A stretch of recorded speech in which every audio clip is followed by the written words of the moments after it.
Hi, and welcome to Lecture 23 of Foundations of Artificial Intelligence. Today I'm going to be giving an introduction to machine learning. In our most recent set of lectures, we covered the topic of uncertainty in reasoning. And in this course in general, we've been focusing largely on deductive reasoning, but today we're going to focus entirely on inductive reasoning through machine learning. We'll start by revisiting the basics of what machine learning is, and then we'll take a look at all the things that go into a machine learning analysis pipeline, including pre-processing, feature processing, modeling, and post-analysis.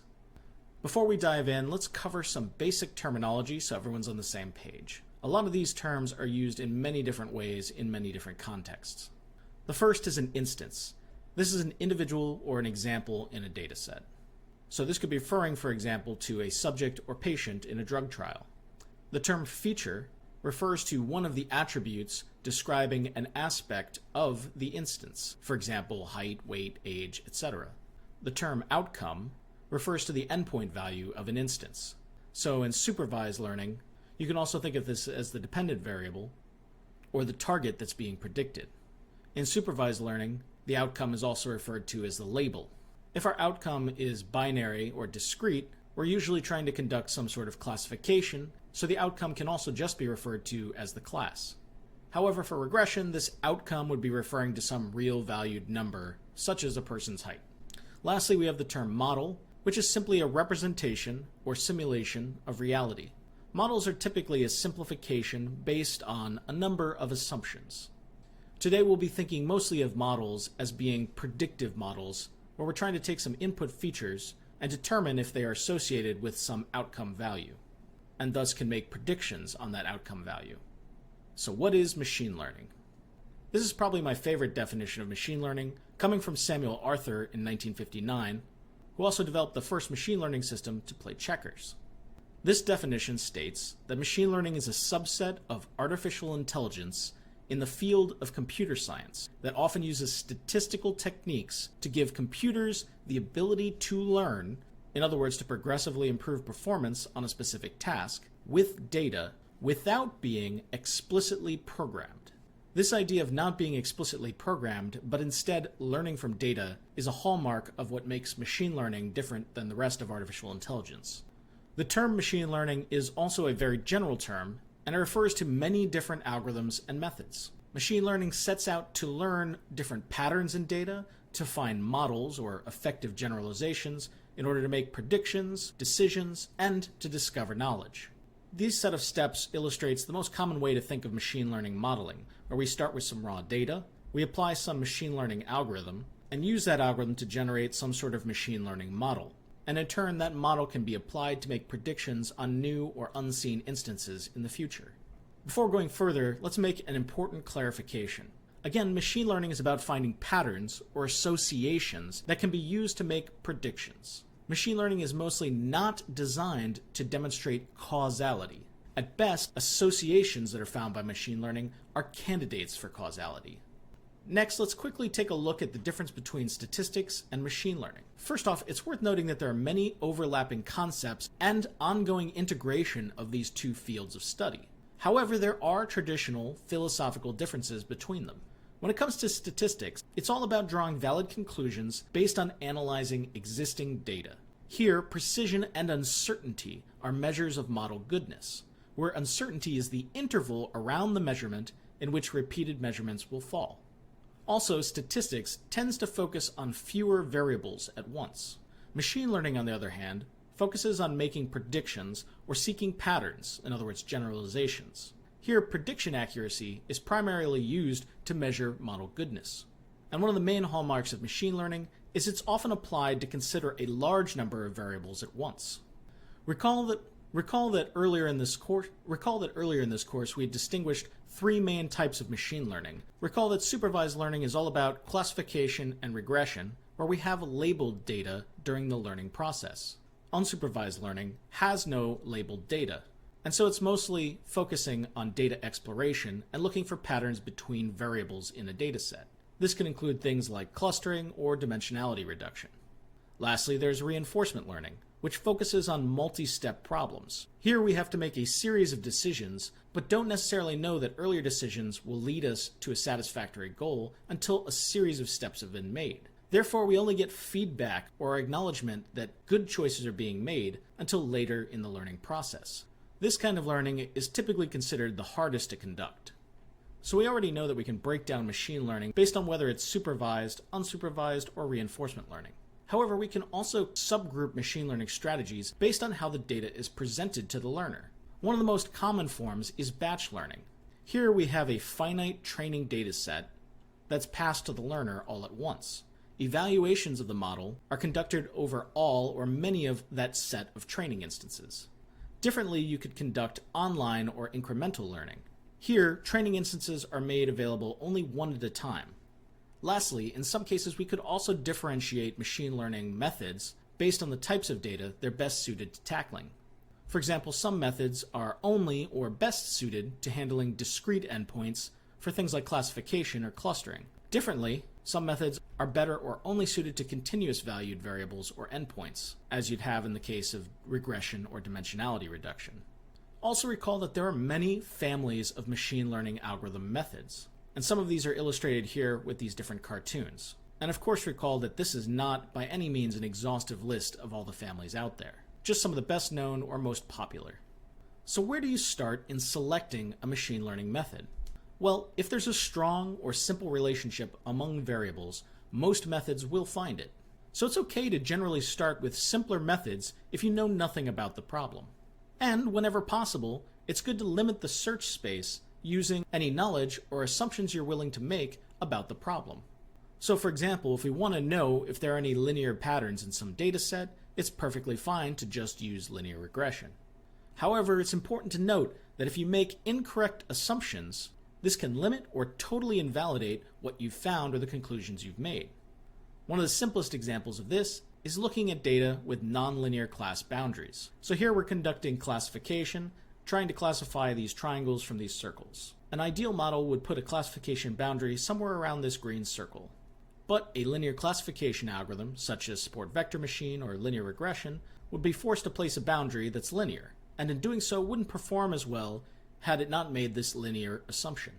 The same issue can occur when we're trying to conduct linear regression.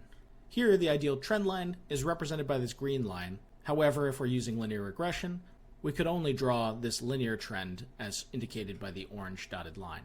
It's useful to have a basic understanding of the many assumptions that different machine learners make and the types of patterns that they can capture. Here we have a few examples of input data sets where we're trying to conduct classification, in each case trying to separate red from blue circles. Down here at the bottom we have a roughly linear separation. In the middle we have a circle within a circle, and here we have something that looks a little bit like a yin-yang pattern. First, looking at our linear example, we have a number of examples of different machine learners being applied, including nearest neighbors, linear support vector machines, decision trees, random forest, neural network, AdaBoost, and naive Bayes. In each plot, the accuracy of the given model is given as a number in the bottom right corner. The shaded background illustrates the prediction that would be made in applying the model that was trained with the respective machine learning algorithm. Shades of blue or red indicate the certainty in that prediction boundary. So as we can see here, all of these methods do a pretty good job on this linear example. But as you can see, each algorithm takes a slightly different approach to how it draws this decision boundary and how it handles its prediction certainty or uncertainty within different parts of the problem space. In our next data set, where we have a circle within a circle, we can quickly see that certain methods, like linear support vector machines, that require the assumption of linearity, don't perform well at all. However, other methods that are able to capture a boundary that's nonlinear do a much better job in classifying this problem. In particular, in this example, nearest neighbors seems to perform best. In our last example with the yin-yang, we can similarly see how these different methods try and tackle this classification problem uniquely. Again, in this particular example, nearest neighbors performed best. However, decision trees also performed similarly well. One of the key differences between some of these algorithms here is how knowledge is represented in these different models. One kind of representation is with the decision tree, which we've learned about earlier in this course. Decision trees are generally regarded as interpretable, but they generally perform worse when there are complex relationships between variables in the data. We'd also previously explored how decision trees have been expanded to create an entire family of tree-based machine learning algorithms, such as the random forest, adaptive boosting, and gradient boosting. Support vector machines is another machine learning approach that attempts to find a decision boundary that also maximizes some margin to separate out instances belonging to either class. Support vector machines can be run using different kernels, such as a linear kernel or a circular kernel. This gives them some flexibility, but you have to know ahead of time what kernel might work best to solve a given problem. Then we have something like a neural network, which obviously uses this sort of network representation, where we have some set of layers, starting with our input layer, our input data features, some number of hidden layers in the middle, with connections between them, and finally some output layer that serves to allow us to make prediction using how these numbers pass through and were transformed through this network. Neural networks can be very powerful at modeling complex, subtle patterns. However, they're also often seen as black box modeling methods, since it's hard to really interpret what's going on in a given model once it's trained. Now let's talk a little bit about machine learning models and the NFL. Not the football league, something else. Let's start with this quote by George Box. "All models are wrong, but some models are useful." Keeping in mind that a model is just a simplification of reality, we also know that any simplification has to be based on some assumptions. And we all know that assumptions can fail in certain situations. In practice, assumptions that work well in one domain might fail in another. This is where the no free lunch theorem, or the NFL, comes into play. It states that no single algorithm or model can perform optimally across all problems, or there can be no one ring to rule them all. Because of this, it's important to try and apply more than just one kind of modeling approach when you're conducting machine learning modeling. Also, it's important to try different run parameters with individual machine learning methods. These run parameters, or hyperparameters, are the knobs that a data scientist gets to turn when setting up an algorithm to run. Beyond using just one machine learning method at a time, or a couple separately, we can also adopt ensemble methods that make prediction based on the voices of multiple machine learning methods that have been trained on the same problem. Now let's talk about some other considerations when choosing a machine learning algorithm. As alluded to before, one of the first is the data itself. Are we working with labeled data? What kind of endpoint do we have? This alone can help us narrow down the set of machine learning algorithms that might be appropriate to apply in a given situation. Then there's training time or run speed. Do we have a lot of computational power at our disposal to apply? How long are we willing to wait to get an answer? Is this an algorithm that I can run on my given data set in a reasonable amount of time? Then we have the number and importance of hyperparameters in a model. Some machine learning methods have very few or even no standard hyperparameters to run, such as in naive Bayes. However, many more sophisticated machine learning methods have lots of different hyperparameters that you could potentially tune to apply that machine learning method. This can make it harder to learn how to apply and utilize those methods in an effective way. Yet another consideration is the size of your data. How many features do you have? How many instances do you have? Both of these factors, together and alone, can greatly impact the training time or run speed of different kinds of machine learning algorithms. Pay attention to how your machine learning method is supposed to scale with respect to the number of features or instances. This is related to the time complexity of running that machine learning method on a given data set. For example, if a dataset scales quadratically with the number of instances, you might not be able to run that algorithm on datasets with a very large number of instances. Yet another important consideration is interpretability. While interpretability isn't important in all contexts, in other words, sometimes we just care about getting an accurate prediction, in most of medicine, it's very important to have models that can be interpreted or understood, and not all machine learning algorithms are created equally when it comes to this characteristic. Lastly, assumptions. Often simpler machine learning methods are making more assumptions about the patterns in the data than more complex and sophisticated machine learning methods. It's important to understand the limitations or the assumptions being made by a given machine learning algorithm before you draw conclusions based on the results of your analysis. This figure gives a really simple flowchart illustrating how you might go about picking certain machine learning strategies based on some basic characteristics of your data and the scenario you're trying to tackle. Alright, at this point, let's dive into an example of a machine learning analysis pipeline. Here's a broad overview of what this pipeline entails. We start with some raw data, which is then pre-processed. Then we'll move to feature processing. Next, modeling. This is where we actually create our machine learning model. And then finally, post-analysis, hopefully leading to some new knowledge. Here, we break down these 4 phases a little bit further so we can see what's going on inside each of them. In phase 1, or preprocessing, we're conducting exploratory analysis to take a first look at our data and better understand it, data cleaning, and importantly, data partitioning, which we'll learn more about later. In phase 2, we have feature processing, which includes feature engineering, feature transformation, and feature selection. Phase 3, or modeling, includes method selection, what machine learning method or methods do we want to apply, conducting a hyperparameter sweep, or exploring what settings do we want to use for our different machine learning methods to try and optimize performance. And lastly, evaluation. What are the ways that we can look at our machine learning model and understand how well it performs? And finally, phase 4, or post-analysis. This is where we focus on model interpretation, or interpretation of our results in general, and ideally some replication, so that we can have a much greater faith in the fact that our machine learning model is actually applicable in the real world. Of note, and in practice, machine learning pipelines are rarely this compartmentalized and linear. Often the process of conducting a machine learning analysis involves going back and forth between phases to refine the analysis. Also of note, phases 1 and 2 are really fundamental to all of data science, and they're shared by statistics and machine learning alike. The rest of this lecture is going to use an example machine learning pipeline that we previously created. This pipeline is available as a Jupyter notebook and can be found at this GitHub link for my lab. At this GitHub repository, you'll find the Jupyter notebook for the machine learning pipeline itself, and you'll find an HTML copy of that pipeline that's been pre-run so you can just look at the results. Also included are data files from a target example dataset we obtained from the UCI repository.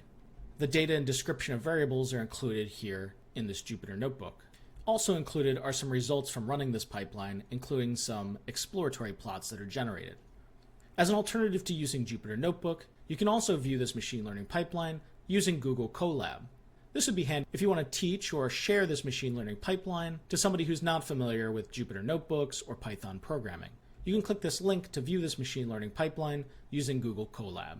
Before going further, just a quick disclaimer to give you some more context for understanding what this machine learning pipeline is and represents. First off, this pipeline is intended as an accessible example, and there is no definitive pipeline strategy out there. In other words, there are many ways to go about a machine learning analysis, some more rigorous than others. Many aspects of this pipeline that I'm going to go over could be cyclic or completed simultaneously. And there are alternative methodologies available for most of the elements that I include, each with their own advantages and disadvantages. This discussion will cover the majority of the essential considerations of a machine learning pipeline here, but this is not at all an exhaustive or ideal pipeline. Let's start with the raw data. In this example, our target dataset is a hepatocellular carcinoma dataset labeled as HCC, which is a survival dataset from the UCI repository. The UCI repository is a machine learning dataset repository that's often used to compare different machine learning strategy performance. So why did we pick this dataset? Well, first off, it's small and thus quicker and easier to run. It only includes 165 instances and 49 different features. It includes a biomedical classification task, in particular, who's died versus who's survived after 1 year. And this dataset represents a variety of data considerations or challenges that we might see in real-world problems. This includes a mix of feature types. In this case, we have binary variables and real-valued variables. This dataset includes some missingness of values at about a 10% rate. And this dataset has class imbalance. In particular, 63 of the instances died, while 102 survived. This original dataset can be found at the following link. At this point on, you can follow along if you'd like with the machine learning notebook itself. If you want to pause this video and bring it up on your screen, I encourage you to do so. First off, let's get oriented with this original data set itself. The original data has comma-separated values, in other words, it's in CSV format, and the original dataset had no header, or column labels, in the dataset. Further, a second data dictionary file is available with this dataset that describes the features and includes the header values. We've previously created a CSV file of the header names in Excel taken directly from this data dictionary. Also in the original dataset, missing values were denoted with a question mark. And from the dictionary file, we know that the class outcome column has been labeled as class attribute. Oddly in this example, the minority class, or the least frequent class, was coded as 0, which in this case was patient died. and the majority class was coded as 1, patient alive. This is because the target event in this data is patient survived 1 year. In the Jupyter notebook of this machine learning pipeline, our target data set is going to be captured using a pandas data frame, and the object holding this data set will be encoded as the variable TD. When thinking about analyzing data, your first thought should be regarding the type of data you're working with. In this particular machine learning analysis example, we're working with some basic array data. However, data can take many other forms, such as in the form of a directed graph or network, images over time or video, or raw text. Different machine learning approaches specialize to different data types often, or variations of an original machine learning method could be made to try and accommodate different types of data. Another important aspect of data are the feature characteristics. Variables can either be categorical, and here discrete categories can be represented as integers. Notably, with categorical variables, there's no intrinsic ordering to categories, so we want to be careful that a machine learner doesn't treat the integer encoding as a quantitative assessment of magnitude. Features can also be ordinal. This refers to variables that are discrete valued, but they do capture some quantitative ordering of the variables, such as low, medium, and high. And of course, variables can also be continuous valued and can have any value within a range of numbers. Lastly, we can have unstructured or sparsely structured text. This is particularly challenging to work with and is the focus of the field of natural language processing. Now that we've talked a little bit about the data, let's move on to the pre-processing phase, in particular the exploratory analysis. An exploratory analysis is also known as descriptive analysis. So what are the reasons for conducting an exploratory analysis? Well, first off, it's easy to do. You're basically just gathering some summary statistics about the original data set. It looks at measures of centers, such as median or mean, and measures of spread, such as range or variance. These summary statistics are easy to understand graphically and can be represented with things like histograms or other frequency plots. The main goal of running an exploratory analysis is to identify ahead of time what kind of output variable you have, and whether there's class imbalance if we're dealing with classification. It's also useful to identify different feature types, such as categorical, ordinal, or continuous, so that we know how we want those variables to be treated by the machine learners. This is also a chance to identify potential errors, such as variables that shouldn't be included in the analysis, or mistakes in how the data was laid out or saved. The exploratory analysis is also a chance to assess the amount of missingness in your data set, and decide how you want to go about taking care of it. Also, this is a chance to identify outliers in the data set that may or may not need to be removed. And lastly, an exploratory analysis is important for describing your data set in general, which might be the table 1 in a lot of research papers. Turning to our Jupyter Notebook example, we conduct exploratory analysis on our target data set. Here, the notebook outputs the number of unique values for every feature in the data set. For example, gender has 2 possible unique values in this data set, but there are 30 different values available for packs of cigarettes per year. In this analysis, the notebook identifies that 23 of the features are binary, 4 are integers, and 22 are continuous valued. Further, it identifies that the class here is binary. This plot gives a histogram of the unique value counts across the feature set, reflecting the values here. As we can see here, the vast majority of the variables are binary. Next, the notebook looks at missing value counts. Here again, we can see all the features and the associated number of missing values that were present for each. The notebook also plots a histogram of these values. And we can see here that there were a couple of features that had a really high degree of missingness. In particular, oxygen saturation and ferritin. This is important to note because it can impact the reliability of anything involving those 2 features, or we might decide to drop those features from consideration entirely. Next, because we're dealing with a classification outcome, the notebook checks to see what kind of class imbalance we might have. Note that in this notebook analysis, we switched the original class encoding to make died within 1 year class 1. Using an encoding of 1 for the target class is standard in most machine learning implementations. The target class is almost always the minority class. Here we can see the counts of each class. A balanced classification dataset would have an equal number of instances from each class. However, when we don't have a balanced dataset, we have some possible decisions we can make. First, we can decide to just leave the class imbalance alone and make sure that we're using appropriate evaluation metrics downstream that will be less biased by this class imbalance. However, extreme class imbalance can also make it very difficult for many machine learners to perform well. So as an alternative, it's also possible to consider undersampling or oversampling your dataset to make your classes have a more equal balance. I don't necessarily recommend either of these because they both have pretty significant disadvantages. When it comes to undersampling, you take the majority class and randomly sample it to give it a count that's more similar to our minority class. However, in doing so, we dramatically reduce our sample size and thus the potential power to find signal in our dataset. Then there's oversampling. Here you can randomly replicate instances from the minority set and add them as copies to create a new dataset that's more balanced. However, this is very risky since you're basically manufacturing data and making the assumption that this small sample is representative. This can lead to all sorts of bias being introduced to the analysis and make your results potentially very untrustworthy. Another feature that's built into this exploratory analysis phase of our machine learning analysis pipeline is to conduct an automatic univariate analysis of each feature in the dataset. There's code included to automatically select an appropriate way to graph the relationship between that feature and outcome, as well as to pick an appropriate univariate association test. An appropriate graph or univariate association is based on whether we have a continuous or discrete valued feature or a continuous or discrete valued outcome. All of these plots that I'll show you are saved automatically as PDFs and can be found in the folder on GitHub called Exploratory Plots. In this example, we have a binary class, so our plots and univariate association tests will only differ based on whether we're dealing with a continuous or discrete valued feature. First, we're dealing with a discrete valued feature, in this case symptoms.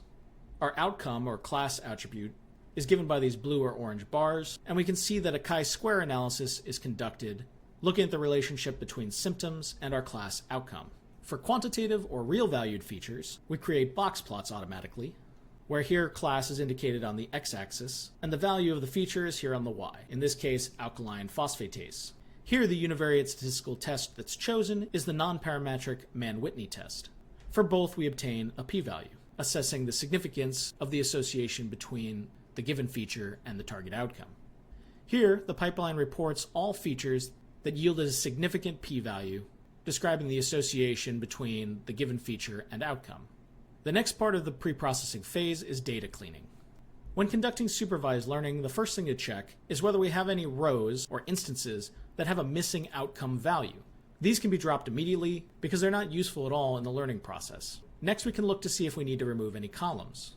These might include clearly irrelevant features, such as an instance ID, or it can be an attempt to prevent data leakage. And by this I mean removing precursor features, which might have been used to build the outcome variable in the study, or to remove features that would be unavailable in practice when you need to make a prediction on an individual. So in other words, if you were training a model that you wanted to make predictions, let's say in the clinic, you wouldn't want to include any variables that wouldn't be available until long after you'd want to actually apply a prediction model.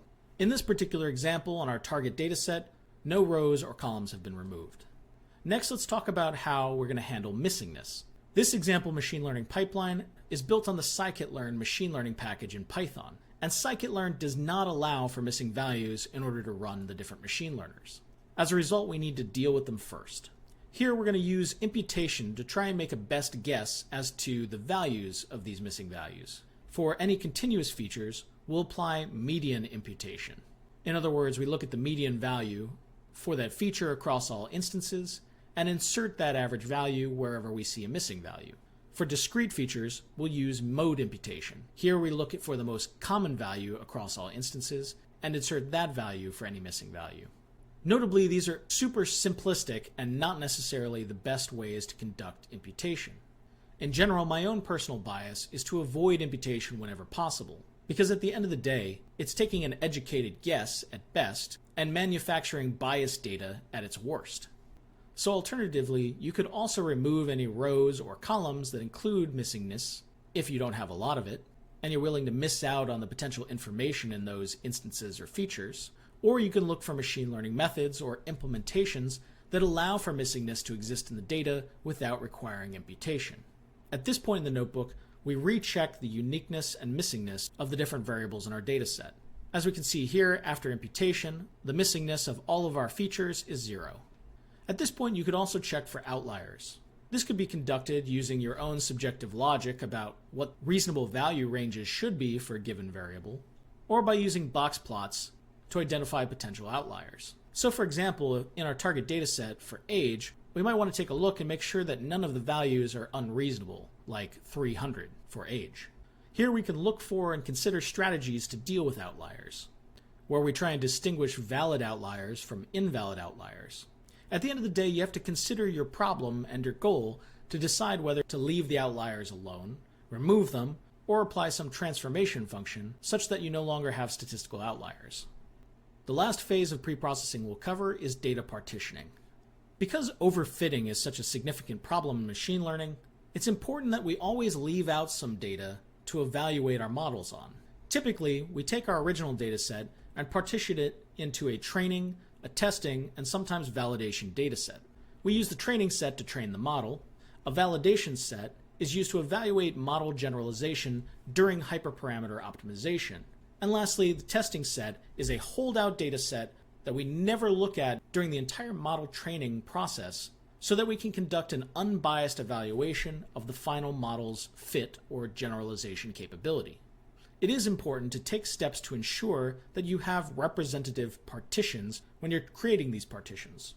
We need to ask questions like, are these partitions randomly selected? Are they roughly equal sample sizes? Do they have roughly equal sample variance? And do we have roughly the same class balance within each partition? Or in the case of an originally imbalanced dataset, do we have the same ratio of cases to controls within each partition? However, just taking the original dataset and breaking it into just 3 partitions like this is often risky in itself, because just by random chance, you could create a training set that was more or less informative than we would see in general. This is where k-fold cross-validation becomes so useful and important. K-fold cross-validation is widely used for hyperparameter optimization and evaluating a model's predictive ability. The general idea is to split data into groups, use a portion for creating a model, and use the rest for testing a model, but then combine results obtained for each test. So if this is our original data set, and we create these 5 partitions, based on conducting a 5-fold cross-validation test, in each fold, one of the partitions is the holdout test set, and the rest is the training set. In this way, every instance in the original data set gets to be treated as part of the testing set in at least one of the analyses. At the end of training, we get 5 separate models, and we average performance to get a final measure of modeling performance. There are a few variations of this cross-validation strategy, including leave one out. Basically here, we keep single observations out while using the remaining ones for training, and so we would run the machine learner as many times as there are instances in the dataset, leaving one out for evaluation. There's also stratified k-fold cross-validation. Here within each partition, we might want to preserve paired values for key covariates if we're trying to account for covariate. We might want to maintain class imbalance in each, or potentially control for some other factors we want to consider. There's also something called nested cross-validation that's used for time series data. Here's an illustration where we have different partitions of a data set, and we're trying to maintain the original class imbalance in each. In our Jupyter Notebook machine learning pipeline example, we've opted for a simple approach to make it less computationally expensive. Here we're just taking our original dataset and partitioning it into a training and a testing dataset. In particular here, we're using 80% of the data for training and 20% for testing. So our training data includes 132 instances, and our testing data includes 33. Here in the notebook, we check our class imbalance for both our training and testing dataset. Next, we move on to phase 2, or feature processing. Feature processing is focused on improving the representation of data so that the downstream machine learning can achieve higher performance. It can include feature engineering, which is usually a manual process. Here we custom build new features from existing ones using any domain knowledge we might have. So for example, if we have start or stop dates in a data set, we might engineer a new feature that might capture the duration between those dates. Another form of feature processing is feature transformation. This process can be automated by a function or some algorithm, and it can include scaling, binning, dimensionality reduction, or feature construction. And lastly, feature processing almost always includes feature selection. This again can be a manual process where a domain expert identifies features that are likely to be relevant or not, or this process can be automated by some feature selection algorithm. When it comes to feature engineering or extraction, let's take a look at an example of email spam detection. Let's say that in this problem we start with raw text from emails. and we want to apply machine learning to try and predict when an email is spam or not. However, just as raw text is really meaningless to a machine learning algorithm at face value. And so we need to construct meaningful features from these emails in order to be able to apply the machine learning to interrogate this problem. So in this case, we might survey these emails and look for keywords like money or pills or the use of Mr. to identify whether there's bad spelling or some unknown sender, and ultimately label our dataset whether it was spam or not, maybe using some expert that took a look at the emails ahead of time to prepare a dataset for the training process. Now that we've engineered features that a machine learner can actually work with, we can apply machine learning to try and create a predictive model. When it comes to feature transformation, we might be trying to scale our feature, or to mathematically normalize features to fall within a given range. This can be important to the interpretation of statistical modeling, as is in the case of linear regression, but it's typically less or not important in machine learning, particularly if you're less interested in interpretability. We can also transform features with a given function, like a log transformation, in an attempt to do something like linearize the association with the outcome. This could be important before applying a statistical or machine learning method that relies on the assumption of linearity. Another transformation to consider is binning. We can do this when we want to convert continuous or real-valued features, or even an outcome, into a discrete or categorical feature or outcome. This can be applied as a useful simplification so that certain types of analysis methods could be applied. However, whenever you do binning, there's a good chance that information will be lost through this bin simplification. Another type of feature transformation to mention is dimensionality reduction. This is also known as feature extraction or feature projection. Here we want to reduce the number of random variables under consideration by obtaining a set of principal variables, typically using some kind of projection strategy, such as principal component analysis. However, in doing this, we're constructing new features that might be harder to interpret. Lastly, we have feature construction. This is basically an automated version of feature engineering. We could use computational automated strategies to combine two or more existing features or the outputs of other machine learning models, and we can use this to construct a new feature that will be included in our dataset. Next in feature processing, we're going to move on to feature selection. Feature selection is all about distinguishing relevant from non-relevant features. It can also be about identifying redundant features, and this is meant to improve downstream analysis. So why is feature selection so important? Well, first, it helps to reduce the computational burden on the machine learning modeling algorithms. Also, it helps to reduce the noise of having non-relevant features, which can slow or prevent successful modeling. So if this is your entire feature space, we might have a subset of features that are relevant or actually useful in the prediction of some outcome. And further, there could be some non-redundant set of relevant features. And by redundant, I mean that we might have features that are highly correlated with one another and capture most of the same information, or all of the same information. A little bit more on redundancy, or correlated features. You might wonder, should one feature of a correlated pair, or redundant pair, be removed or not prior to analysis? Well, the first step is to check for duplicate or copied data variables. These can, of course, be removed safely. Also, features that are highly correlated can be removed. However, critical information could still be lost, as illustrated by this plot over here. Here we have instances belonging to two classes, red and blue, and we can see based on the x and y axes that the x and y variables are highly correlated, whether we know the class or not. In other words, when x goes up, y goes up.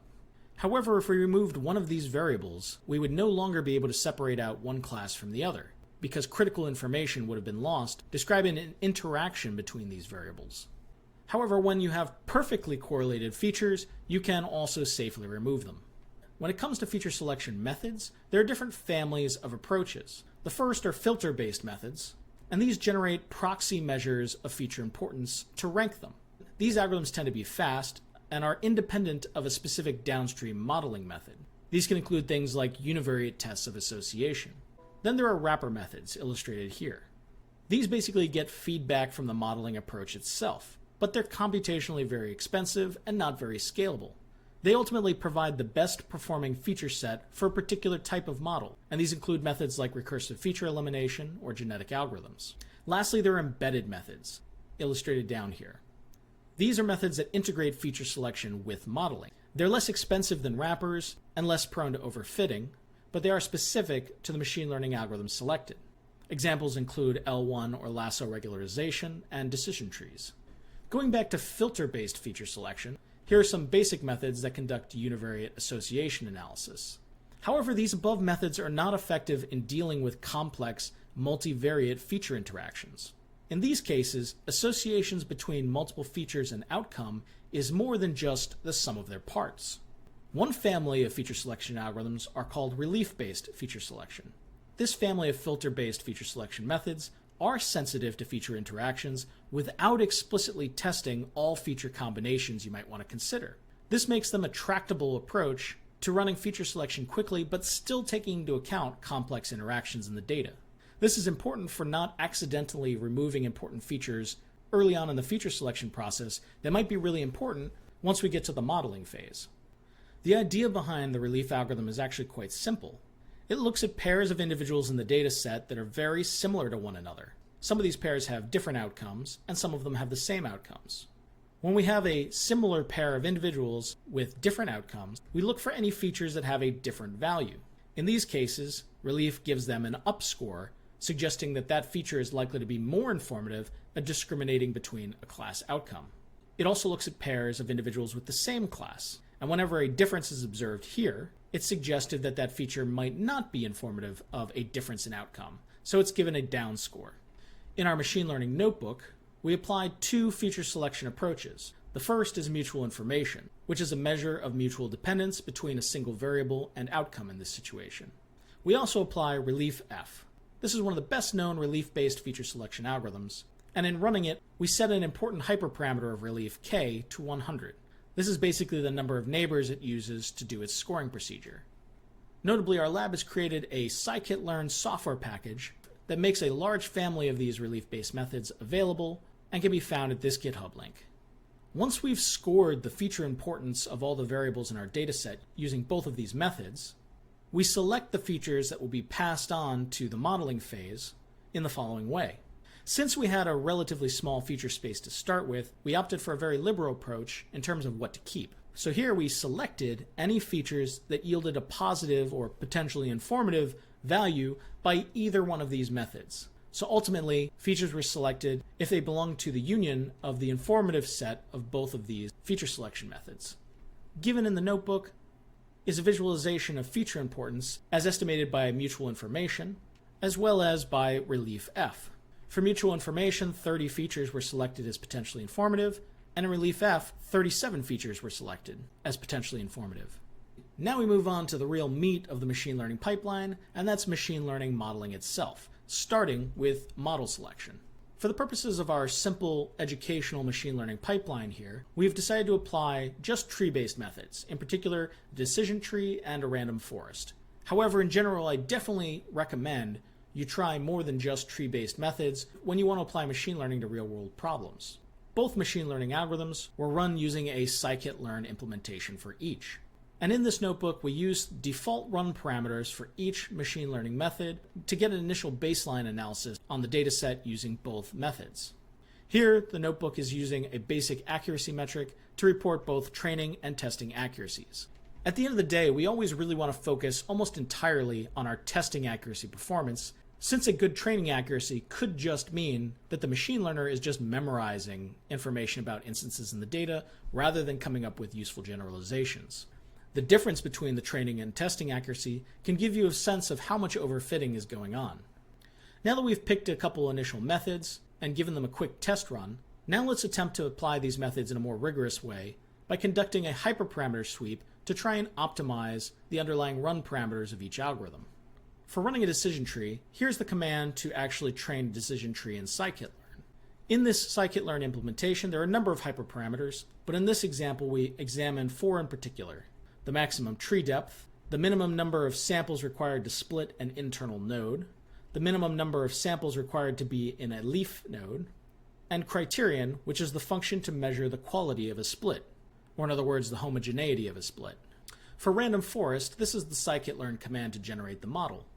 Random forest includes some of the same hyperparameters as decision trees, but also includes another really important unique hyperparameter, that of the number of estimators. This is the number of trees that make up the forest in a random forest. Now that we know what hyperparameters we want to explore and we've picked our machine learning methods, we need to go about conducting a hyperparameter sweep. There are a number of ways we can actually conduct a hyperparameter sweep, including a grid search, a random search, or an evolutionary search. For now, we'll focus on the former two. When it comes to a grid search, we exhaustively explore all unique combinations of hyperparameter settings that we want to investigate in the analysis. This requires us to specify ahead of time distinct values for each hyperparameter that we want to explore. In a random search, we give value possibilities or ranges for each hyperparameter, and as the name implies, combinations of these hyperparameters are explored in random combinations. A grid search is conducted exhaustively, considering all combinations you've laid out, while a random search will explore random combinations of hyperparameters for some number of attempts set by the user. Notably, there are some automated machine learning approaches out there, such as Teapot, which seek to simplify this procedure by conducting an automated hyperparameter sweep as part of the machine learning trial. Let's quickly review what goes into a hyperparameter sweep in modeling. First, we want to identify key hyperparameters to search or optimize. Then we want to identify hyperparameter values or ranges that we want to explore. Next, we select our sweep strategy, such as a grid search, a random search, or an evolutionary search. Next, we apply this sweep using k-fold cross-validation to evaluate each potential hyperparameter configuration. Then we identify the hyperparameter combination that gives us the best validation accuracy. And lastly, now that we've chosen our optimal hyperparameters, we train the model using the entire training dataset, applying these optimized hyperparameter settings. In our notebook example, we've implemented a random hyperparameter sweep that runs for 100 iterations and uses threefold internal cross-validation to evaluate each hyperparameter combination. Here are the possible hyperparameter values for decision trees. For max depth, we allow either 3 or none. For minimum samples in a split, we allow random integers between a value of 2 and 10. For minimum samples in a leaf, we allow random integers between 1 and 10. And for our evaluation criterion, we allow Gini index or entropy. For the random forest algorithm, we use the same potential settings for hyperparameters, but also include, for number of estimators, or the number of trees, the possibility to have a random integer value between either 2 or 1000. After running the sweep, the best decision tree performance found was about 0.68 using these hyperparameter settings, and we saw similar best performance for random forests using these hyperparameter settings. So at this point, we run both machine learning algorithms again using these identified optimized hyperparameter settings.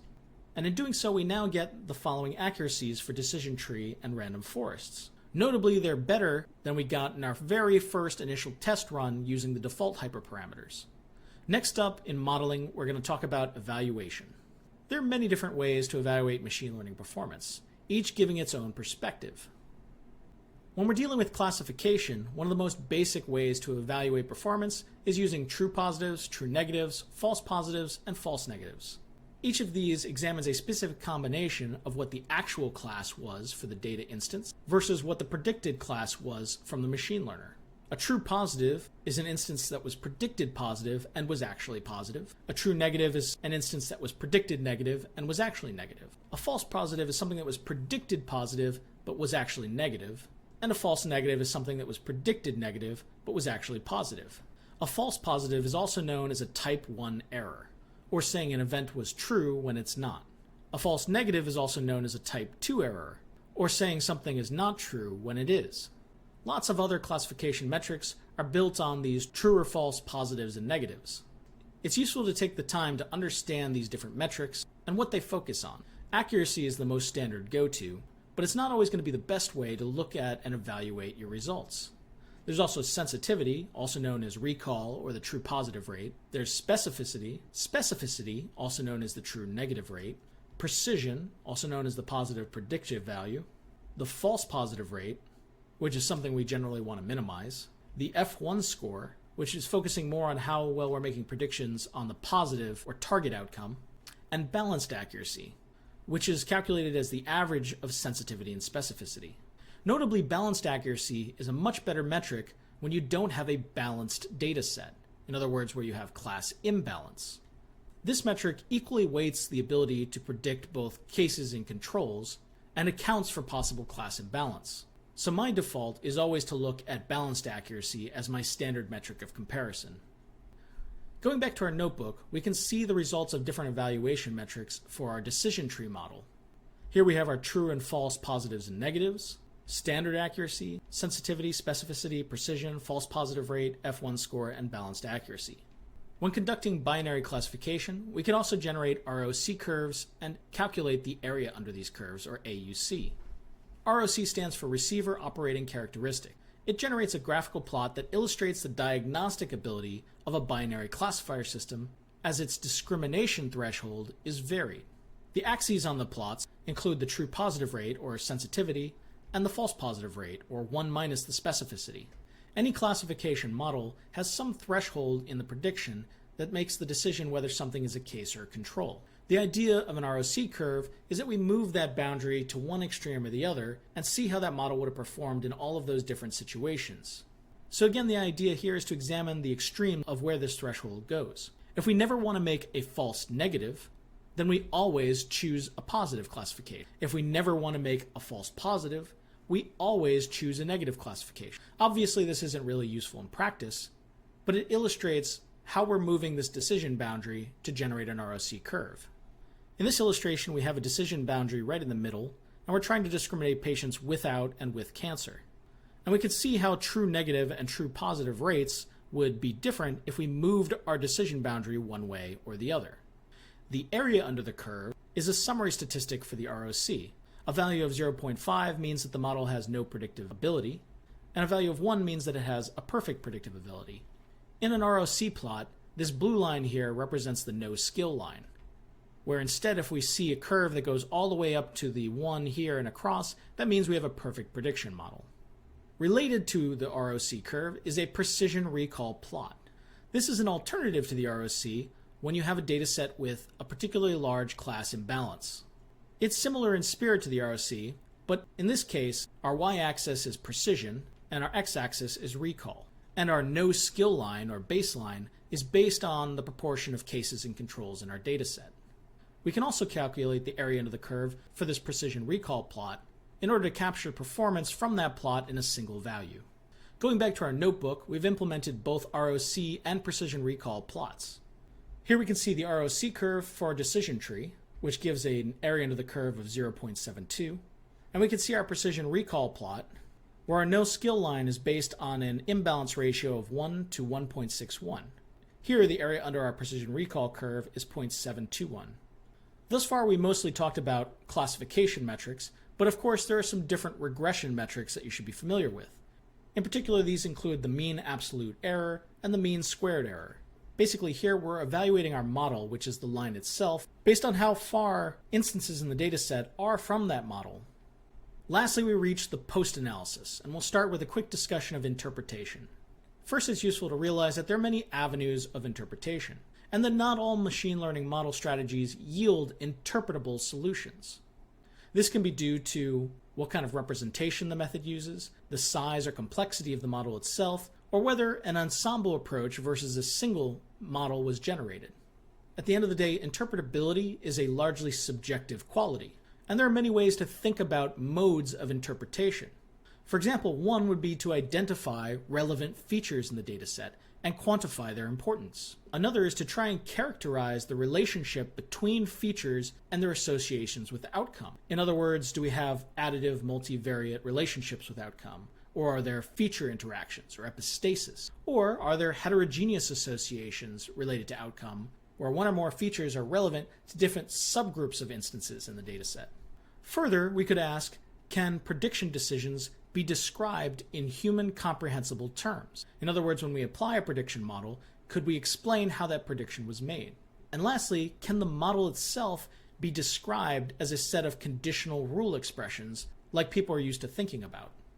Different machine learning modeling approaches can have different opportunities for interpretation. Here in the notebook, since we've implemented decision trees, we can pretty easily just visualize the tree itself. And here we've automatically generated a decision tree plot in the notebook. We can also convert the tree into a series of rules based here on a set of nested if-then expressions. And this can allow us another way to interpret our tree. Here's an example of a derived rule taken from this set of if-then expressions. If alkaline phosphatase is less than or equal to 168.5, and iron is less than or equal to 73.5, and ferritin is less than or equal to 286.5, then predict class 0. When it comes to a random forest, it's not really possible to visualize the entire solution. However, random forest does make it easy to obtain estimated feature importance scores based on which features were most important in decision trees that made up its forest. Here in the pipeline, we've made it so that it automatically plots the feature importance scores coming from the random forest best model. Now let's move on to our last step in post-analysis, and this is replication. There are really two main themes here, replication and reproducibility. We want to be able to replicate the same or similar findings in our analysis in some independently sampled data set. This helps build confidence in the results and allows us to feel like they're reliable.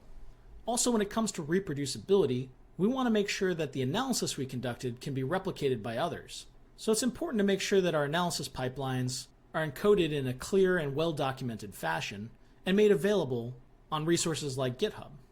Here we can see the reproducibility spectrum from one extreme where only the publication itself was available, and this is largely not reproducible, to a publication that includes code in the original data set, and linked and executable code and data, allowing us for full replication.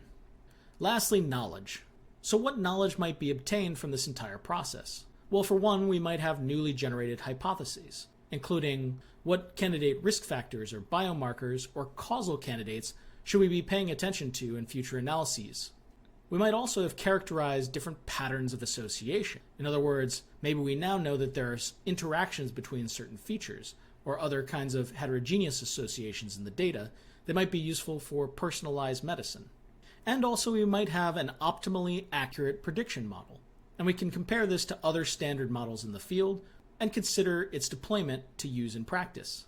So what's next? As I mentioned earlier, there are many alternative approaches to every element described in this example pipeline, each with its own trade-offs. Machine learning is not only about applying existing methods, but advancing new and better ones and strategies to combine them as part of an analysis pipeline. It's important to keep thinking about the intersection of statistics and machine learning and how they can best reinforce each other. And when it comes to machine learning, there is lots more to learn, explore, and invent. If you found this talk interesting, don't forget to check out this machine learning pipeline and try it out for yourself.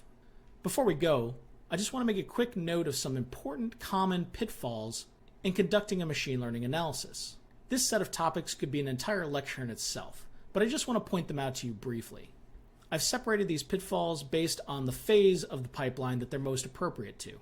For data, we have the pitfall of talking to a statistician or a data science too late in the process of conducting research and analysis. Then there's working with bad data and data leakage, which we mentioned briefly earlier.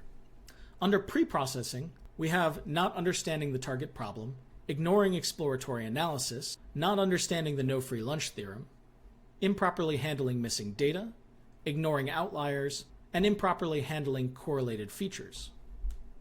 When it comes to modeling, we have ignoring assumptions, realizing that representable in a machine learner does not imply learnable, considering sampling bias, overfitting, training the model on the test or validation set accidentally, knowing that model simplicity does not imply better generalizability, and the fallacy of using just the default hyperparameters rather than checking others, and also failing to use an appropriate evaluation metric or multiple evaluation metrics to evaluate your machine learning model. Under post-processing, we have data dredging, failing to account for multiple testing, and confirmation bias. And lastly, under knowledge, we have mistaking correlation for causation, failing to consider confounding variables, and cherry picking. So in summary, today we covered the basics of machine learning and took a detailed walkthrough through an example machine learning pipeline, including 4 main phases: pre-processing, feature processing, modeling, and post-analysis. Here's today's quote: "A breakthrough in machine learning would be worth 10 Microsofts." Just a reminder that final projects will be due soon. Please check your syllabus for details. As always, thank you for your attention, and I'll see you in the next lecture.